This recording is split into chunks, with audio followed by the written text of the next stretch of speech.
Welcome to the In My Opinion show with Ronald Barrington Robinson and friends, seen on the internet 24 hours a day. You can view our shows by simply typing in RBRIMO or type in the In My Opinion show. We are seen every Saturday at 6 p.m. on Flint, Michigan Comcast Channel 17 at 6 o'clock. We're also seen every Wednesday at 8:30. We're also seen in Detroit on Channel 68 every Sunday at 9 p.m. And we're also seen downriver on Channel 20 every Tuesdays and Saturdays at 1 and 9 p.m. I want to welcome our millions of viewers worldwide, but we have a special guest. We have Pastor Brian Willingham. Welcome to the In My Opinion show. Hey, thank you. It's a pleasure to be here, man. Pleasure to have you. Yes, sir. Pleasure to have you. Mr. Willingham is also a police officer with the Flint Police Department. Pastor Willingham, please tell our audience about yourself. I'm a native of Flint. Grew up on the north end, the old Linden Street, North Street, Jefferson School area. Eventually graduated from Flint Central High School. Served in the military for a little bit. Came back to Flint. I was a kid that, grew up playing sports in the neighborhood. Played a lot of ball in the military. Came back home. I got into coaching. Eventually the police force, the ministry, and so forth. And that's pretty much been. Why did you decide to go into the police department? Well, the military gave me a background right out of high school, having that experience of understanding how military works.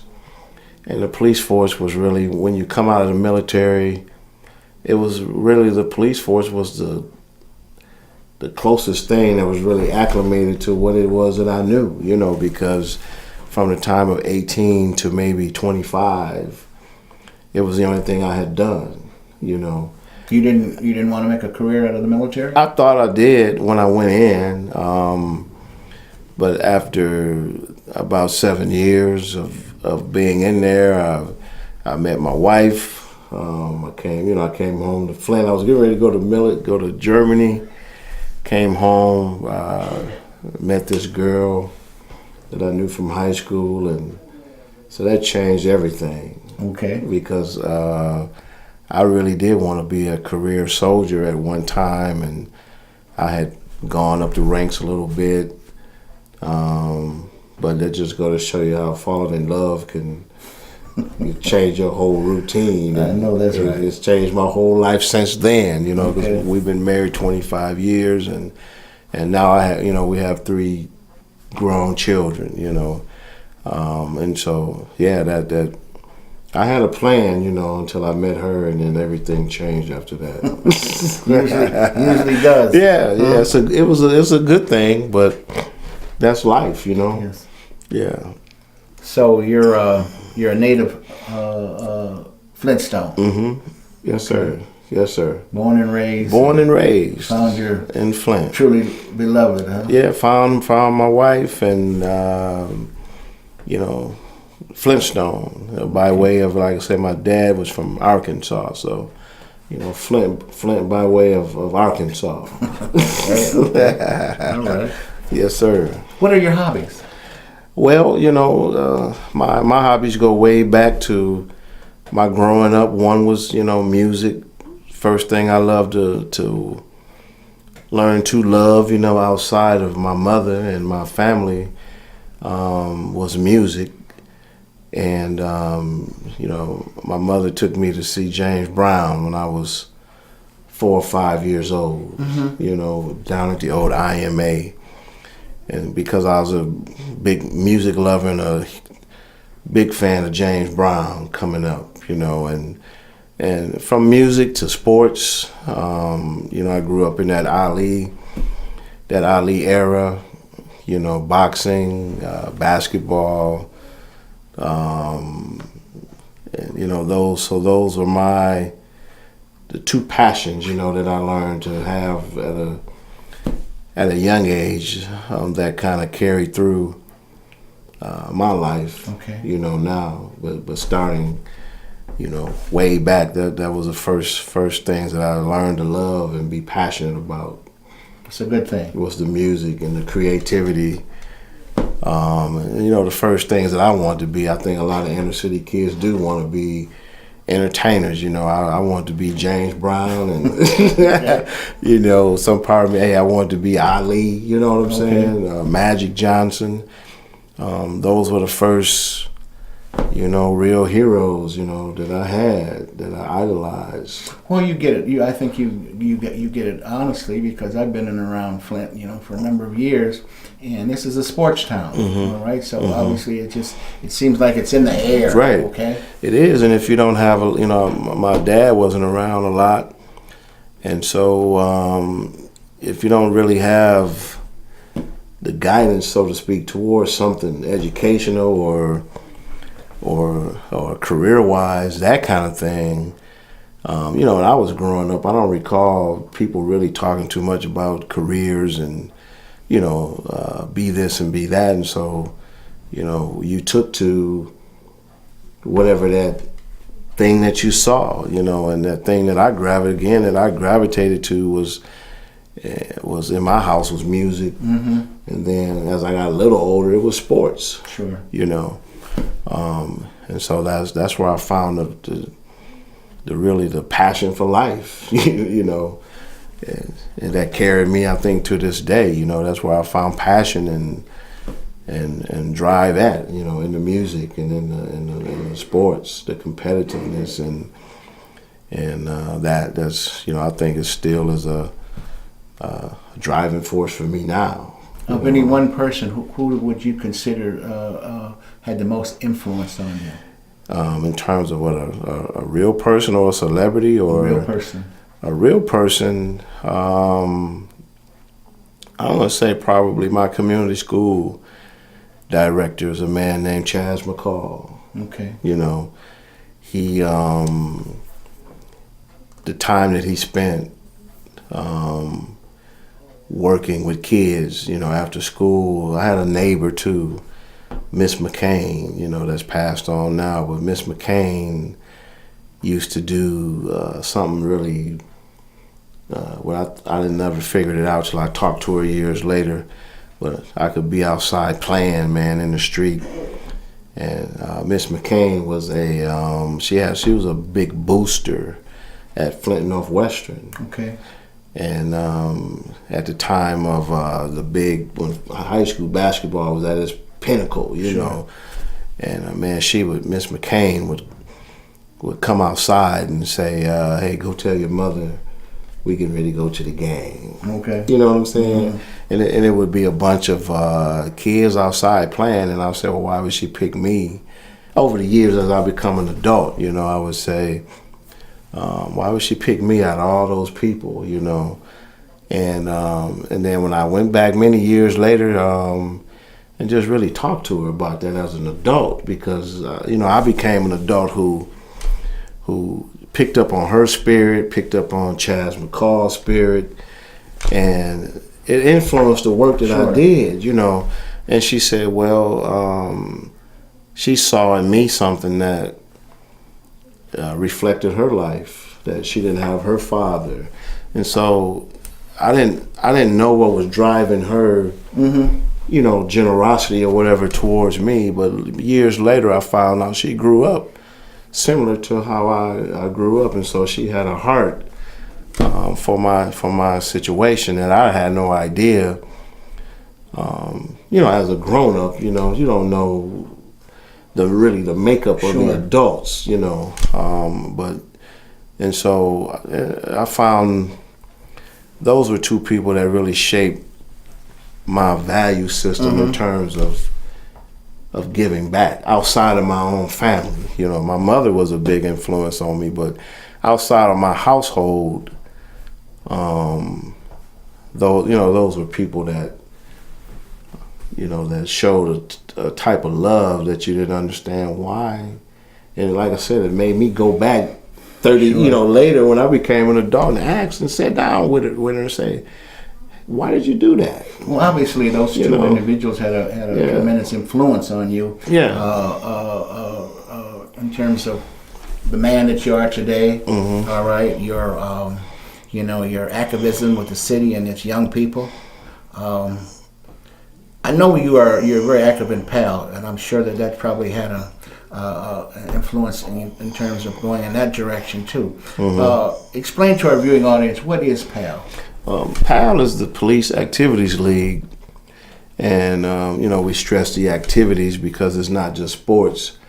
You're trying to create first a positive relationship between the police and the urban community, and you're trying to do intervention, trying to help lift young people in trouble out of trouble, trying to keep them out of a life of crime, and trying to give them a development that's beyond just playing ball, but character development, and introduce them to other activities that can shape their life. How much does education play a part in PAL? I think,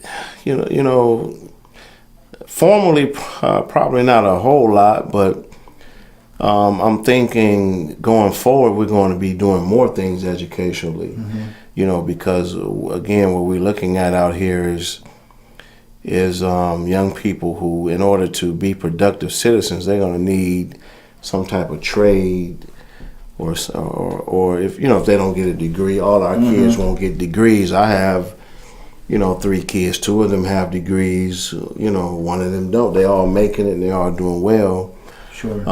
So everybody won't get a college degree, but I think one of my visions is to bring the trades at least into it, because these kids are going to need to make a living. Exactly. And be productive, citizens.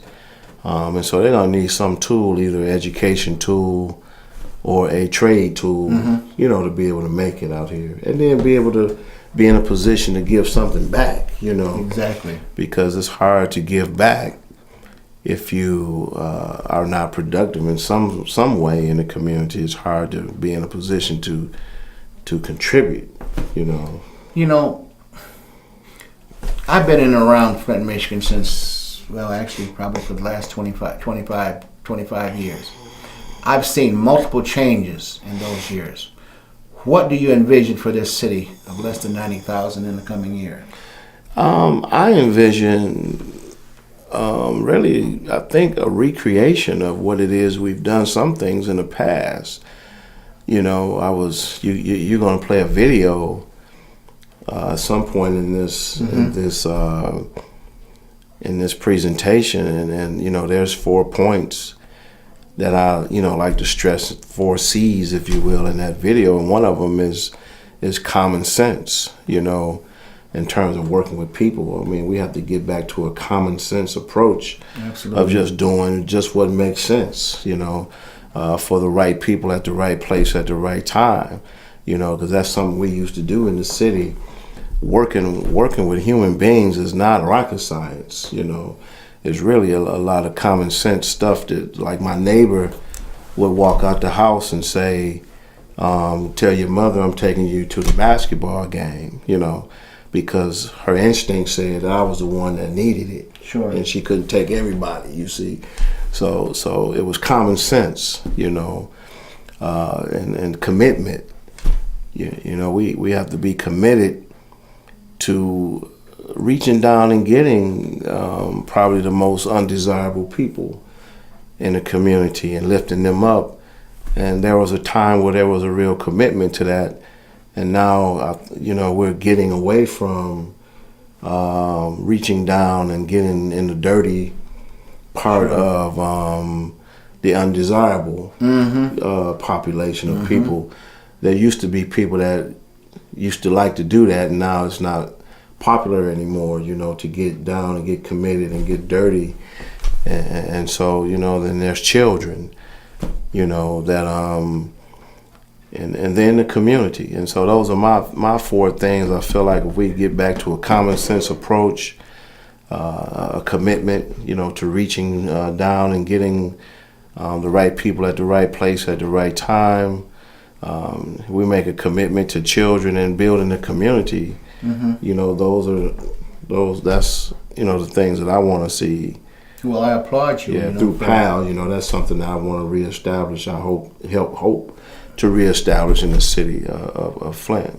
We have a clip of your recent trip, and I must say a winning trip to Florida with PAL. Let's show that clip that we have.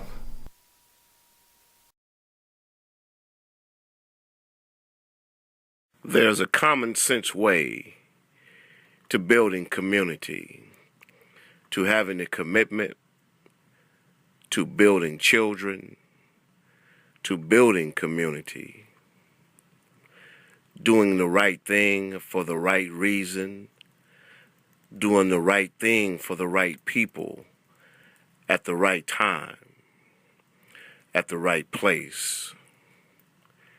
Common sense, commitment, children, community.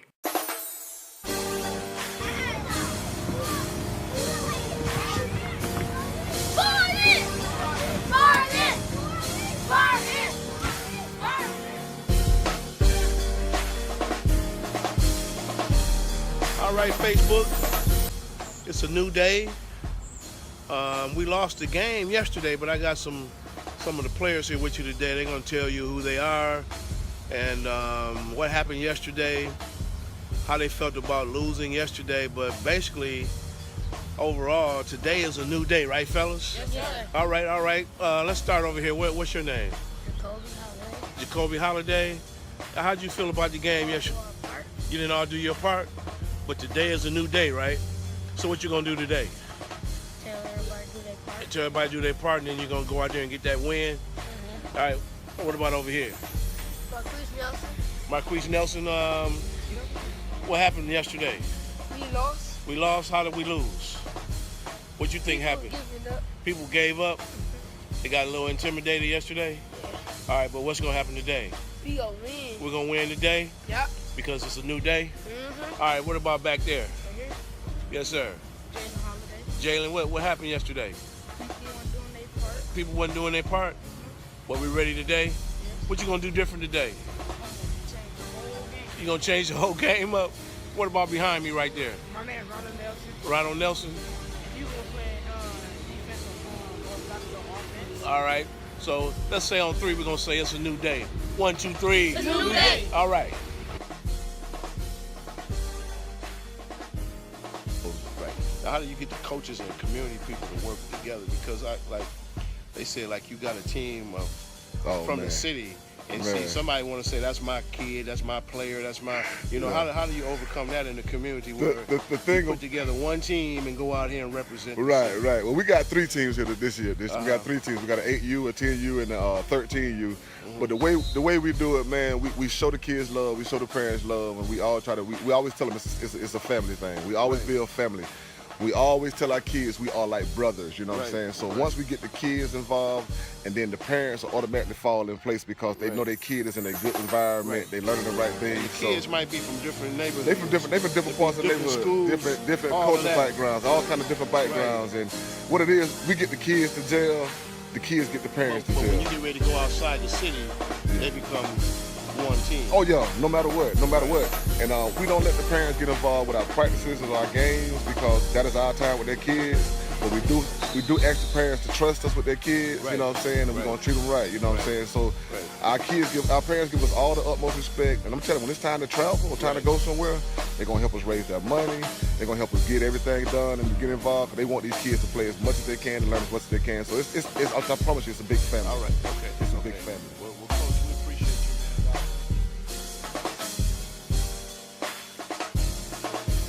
Getting started now. Good morning, Flint.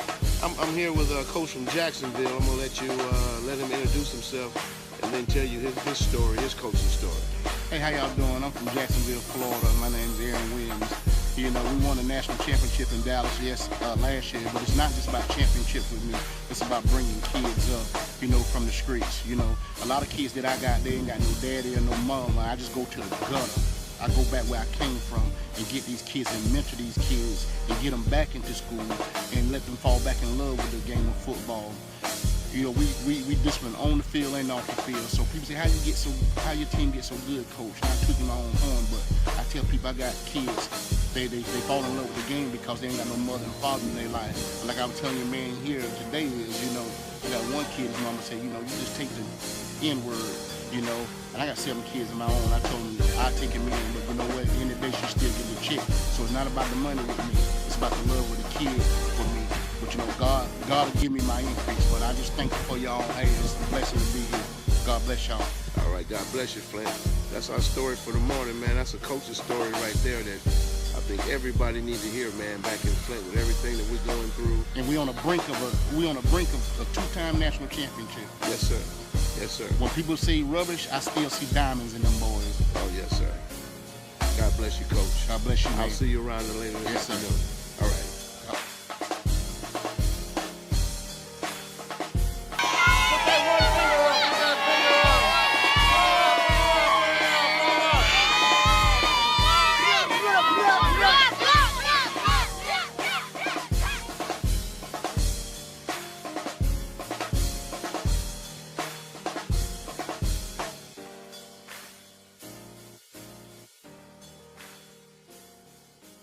That was a very interesting video, Pastor Willingham, and hopefully that you will continue, that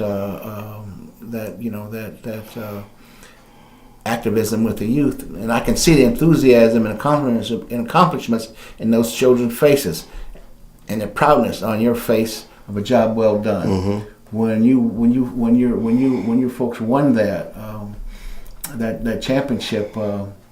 How did you feel?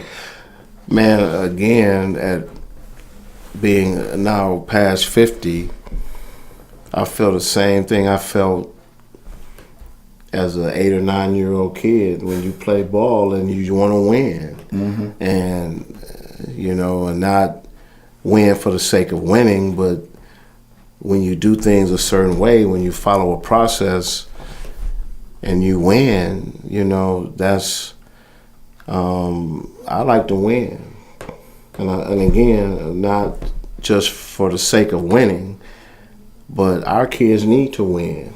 Number one, coming out of the situations that they come out of in Flint, we need more than anything to win, and so we kind of went there with that attitude that you can say it's not all about winning, but some people come from a background or a circumstance in which they need to win. Absolutely. You know what I mean? We need it. We need to win, and not just win for the sake of winning, but teach them a process that if they follow a certain process and do a thing a certain way, they can win. Mm-hmm. And not just win in sports, but win in life. Exactly. And so I love winning. Give them the skills. You know what I mean? I don't like cheating, you know what I mean? But I like winning. And I'll do anything, and I'll tell you, in the ministry, in a sports game, or if me and you go shoot a game of pool or play a game of checkers, I'm not going to cheat, but I'm going to do every doggone thing I can within the rules to win. Okay. You know what I'm saying? I hear you. Because I just like winning. Mm-hmm. And I thank God most things I've been a part of, I have won. And I expect to win, and I'm upset when I don't win. I like winning. And it's a great feeling to teach kids again through a process of, and there's been some times obviously through my coaching career that I didn't win games. Sure. And there's been some times in coaching where you do everything you can and you have losing seasons and that kind of thing. Mm-hmm. But even in that, you teach them a winning through. Even when you don't win as much as you want to, you stay with the process anyway. Sure. And there's still a way you win even through that. Mm-hmm. But that's how I felt. Yep. And it fulfilled in me, again, this thing, as long as I'm living and I have this fire and passion, that there should be something that we should be trying to win at. And, absolutely. You know what I mean? Mm-hmm. And not just existing in life and absolutely. And just going from day to day. in life, but trying to find something you can win at. Absolutely. And do it in an honest way. Absolutely. That's know the what only I'm way. saying? That's the only way to do it. Yeah. And I can't get enough of it, winning. Right. I want to win. I want to win 3 or 4 more times. That's Well, me. you know what I'm saying? I don't want to just win once. I want to take them, and they're 9 and 10 now. I hope in the next 2 or 3 years, if we do things the right way, that we win several more times. Well, you have the passion. Right, yeah. You just have to Yeah. funnel that Yeah. passion into Yeah. into other other human beings. Mm-hmm. I want to thank you for appearing on the In My Opinion show. Brian Willingham, pastor extraordinaire. One final question. How do you open the eyes of the people to realize Flint can live again and enjoy its once rich history? Well, In a minute do we have? that passion. I mean, somebody had the passion. Frank Manley, the Manley family, I think back in the Depression era that first started this community education program and after school programs, because he saw that people didn't have a lot. They were not highly educated. They were not financially advantaged. And so, and it's going to take that type of social understanding and passion for the have-nots. And that's what it's going to take for us going back to that common sense approach to that, to realizing that there's just an underclass of people who, again, they don't have the greatest education, they don't have the greatest financial resources, but they need enrichment. You know, they need their life enriched. And that's what it's going to take. And that confidence, you know. That investment in people And who don't have it. Exactly. Yeah. And I feel that you're a great role model. But with that, I want to thank you again, All right. Mr. Yes, sir. Pastor. Yes, sir. Thank you. Thank you for Reverend. having me again. And stay focused. And we got to start hanging out more often. That'll work. That'll Yeah, work. okay. That'll work. All right. I want to thank our millions of viewers again worldwide. This is Ronald Barry Robinson and friends saying until next time, stay focused.